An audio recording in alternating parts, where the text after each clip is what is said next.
This is one of the smallest Android handsets to date, but underneath its tiny exterior lies a big heart with an even bigger story. Hey, what's up guys? Welcome back to The Flashback, a show for mobile history. Today we'll be taking a closer look at the champion of portable smartphones, the Sony Ericsson Xperia X10 Mini. It was first revealed at the MWC in February 2010, and it was the second Sony Ericsson smartphone to run the Android operating system, its bigger brother, the X10, being the first. However, it was this little guy that set the company on the road to smartphone success.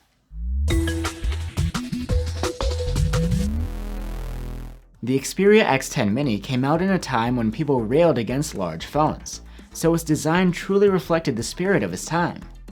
The remarkably tiny dimensions of the phone were made possible thanks to the 2.55-inch screen, which was about the size of many feature phone screens, and that's combined with the fact that the Xperia didn't have a keypad.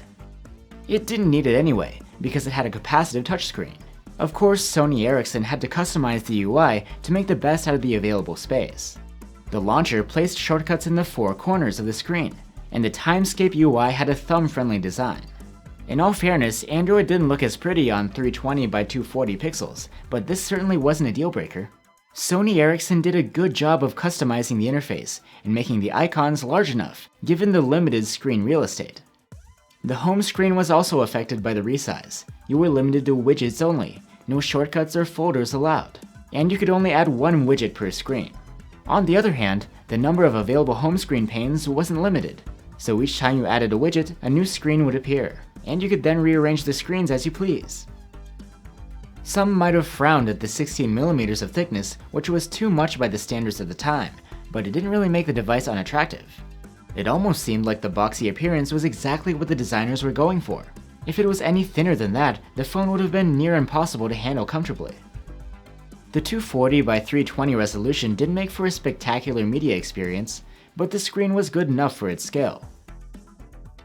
The Android browser on the X10 Mini supported only a single zoom method, the dedicated on-screen buttons. There was no double tap or one-finger zooming. But on the bright side, it had text reflow. As soon as you zoom, columns of text adjust to fit the screen width. Text input was handled by a virtual keypad, with T9 text prediction. A full QWERTY was never going to fit into a device this small. Imagine having to pick from 26 letters on an 83 by 50mm setup. It's just not happening. But T9 was a fast and reliable way to enter text, and it was not as foreign to users back then as it might be today. 555, 666, 555. Am I right? Tiny as this phone might be, it still had room for a normal mini SIM and a micro SD card. In terms of hardware, the X10 Mini was powered by an early Snapdragon S1 chipset with a single CPU core. Android 1.6 Donut came pre-installed, but later the Mini Duo was upgraded to 2.1 Eclair. The 5-megapixel camera on the back was pretty good. It certainly wasn't on the level of the 8-megapixel shooter that the big Xperia X10 was packing, but it delivered detailed photos with low noise levels, even if color rendering and contrast weren't always perfect.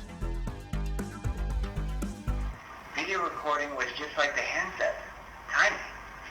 It was limited to just 480p at 30 FPS and was never upgraded to 720p.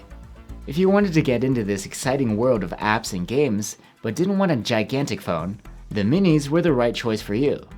The X10 Mini and the X10 Mini Pro had full access to the Android market, so their owners had a wealth of apps to choose from. Navigation, messaging, games, there were many categories seeing fast-paced innovation from developers, and feature phones could only watch from the sidelines. 2010 marked Sony Ericsson's return to the big league, and it had a 30% gross margin. For comparison, Apple had 38.5%. This was also the first tiny step on Sony Ericsson's journey to become the king of the premium minis. Rumors say that Sony is set to bring back its compact line of phones in their new batch of products, so it'll be interesting to see how the story continues. Either way, we shouldn't forget where it started, with the smallest Android that carried the biggest heart. Thanks for watching guys, be sure to let us know which moment of mobile history you would like to hear next. I'm Will for GSM Arena, and this was The Flashback.